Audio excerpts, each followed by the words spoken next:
আজি একদম ফূৰ্তিতে বনালো পিজ্জা। আজি এখন আমাৰ ঘৰলৈ নতুন গাড়ী আহিব দেই, সেইটো কাৰণে ফূৰ্তিতে পিজ্জা বনাই মেলি খালো। ইজ ব্যৱহাৰ নকৰাকৈ আজি পিজ্জা বনালো। আৰু এয়া এতিয়া মই ধান চালি আছো। চাওকচোন, যিজনী ছোৱালী আগতে মৰণা মাৰিলে দৰ্জাখন মাৰি পেলাই ভিতৰত সোমাই থাকক ঘুগুলা লাগিব বুলি, বিয়া হোৱাৰ পাছত এতিয়া ধানো চালিছোঁ। মানুহে কয় নহয়, কাম কৰি থ'লে কেতিয়াও মৰণ নাই। মানে মই কামটো কৰা নাছিলোঁ, যিটো আমাৰ খুৰীহঁতে মাহঁতে যেতিয়া চালে মই শিকি থৈছিলোঁ।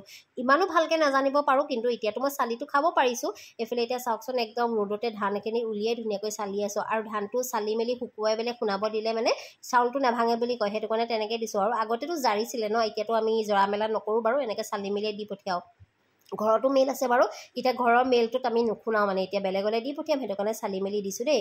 আৰু কি ক'ব আৰু, মানে কামটো শিকি থ'লে যে মৰণ নাই, এয়াই কয়। তাৰপৰা এয়া এতিয়া ধুনীয়াকৈ মই ধানখিনি ৰণাই মেলি লৈছোঁ, কাৰণ ভৰিয়ে ইমানখিনি ধান লৰাবলৈ দিগদাৰ হ'ব। ৰণাই মেলি এতিয়া ভৰিয়ে ধুনীয়াকৈ লৰাই আছোঁ। কাম শিকি থ'লে মৰণ নাই বুলি আকৌ এবাৰ কৈছোঁ। আমাক মানে আমাৰ আব্বাই কয়, মোৰ শহু আব্বাই, যে কামে মানুহ নাখায়, মানুহে কাম খায়। একদম ৰাইট কথা। আজি কৰিবলৈ জানো কাৰণে ধুনীয়াকৈ কামখিনি কৰি ল'লোঁ। তাৰপৰা এইফালে এতিয়া আমাৰ আব্বাই আকৌ বাৰীতে ৰুই আছে শাক পাচলি, বাৰী এখন কৰিছে নহয় পাছফালে, তালৈকে মই এতিয়া আব্বাক চাহ দিবলৈ আনিলোঁ, আৰু লগতে পিজ্জা আৰু আব্বাকো দিছোঁ। ময়ো লগতে আকৌ চাহ একাপ লৈ আহি আব্বাৰ লগতে বাৰীতে খাইছোঁ। আৰু এইফালে আমাৰ বাৰীখন চাওকচোন, আব্বাই একদম ধুনীয়াকৈ গাজৰৰ পৰা মূলা, লাই, লফা, পালেং যি পাৰে চব কৰিছে। তাৰপিছত এতিয়া আহি গ'লোঁ ওপৰলৈ। মানুহজনক আজি লৈ আহিছোঁ ধান ভৰাবলৈ। তেওঁ বাৰু ভৰাই দিয়ে আনকালে, কিন্তু আজি দেওবাৰৰ কাৰণে সুবিধা হ'ল, কাৰণ আনকালেতো তেওঁ ডিউটি যায়গৈ ন। এতিয়া তেওঁ ধুনীয়াকৈ ধানখিনি ভৰাই ল'লে, আৰু ভৰাই দিয়াৰ পাছতে এইফালে এতিয়া আমাৰ ঘৰলৈ আহি গ'ল নতুন গাড়ীখন। চাওক, এই গাড়ীখনৰ কথাই কৈ আছিলোঁ নহয়, একদম ফূৰ্তি লাগি আছে মনটো। এইখন হৈ গ'ল আমাৰ ঘৰৰ গাড়ী। মানে আমাৰ ঘৰৰ গাড়ী নহয় দেই, মানে এইখন মোৰ দদা শহুৰ, মানে আমাৰ হাতীঘৰ দাদাহঁতৰ ঘৰৰ গাড়ী। আজি কিনি মেলি আমাক দেখাবলৈ আহিছে। কালি কিনিলে, মানে আজি দেখাবলৈ আহিছে দেই। আৰু গাড়ীখন কিনি মেলি দেখাবলৈ আহি এয়া আমাৰ ঘৰলৈ এতিয়া হোদ্দা আহিছে। হোদ্দাহঁত যাব মানে আজানপীৰ দৰগাহ, গাড়ীখন লৈ যাব আৰু আমাৰ আব্বাকো লৈ যাব।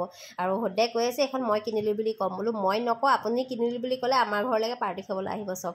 এইফালে এতিয়া ফূৰ্তিতে আৰু গাড়ীখন এতিয়া লৈ মেলি চব আজানপীৰ দৰগাহলৈ যাবলৈ ওলাইছে। মই নাযাওঁ বাৰু, মাও নাযায়, আব্বা যাব। এইফালে চাওক, এতিয়া গাড়ীখন এয়া মাইনাই উলিয়াইছে, আৰু আমাৰ আব্বাই চলাম বুলি কৈছে দেই। আৰু ফূৰ্তি আৰু ন, ভতিজাকে কিনিছে গাড়ীখন চলাব বুলি।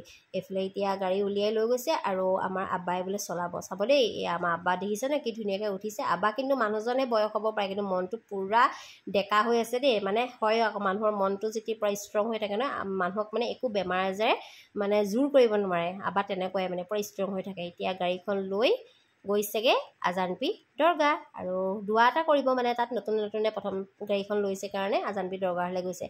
আৰু এইফালে এতিয়া আব্বাহঁত গ'লগৈ। আৰু এইফালে এতিয়া আকৌ পাছবেলা হৈ গ'ল। পাছবেলা আহি গ'ল আমাৰ ঘৰলৈ ডান্সৰ প্ৰেক্টিচ কৰিবলৈ মোৰ ছোৱালীজনী, লগৰ ছোৱালী কেইজনীমান। আৰু প্ৰেক্টিচ কৰি আছে ইয়াত, মানে স্কুলত আছে ৰূপালী জয়ন্তী, তাৰ বাবে প্ৰগ্ৰেম হ'ব ন, তাৰ বাবে ডান্সৰ প্ৰেক্টিচ কৰি আছে। আজিলৈ বাই বাই। আকৌ এটা নতুন ভিডিঅ'তে আপোনালোকক লগ পাম।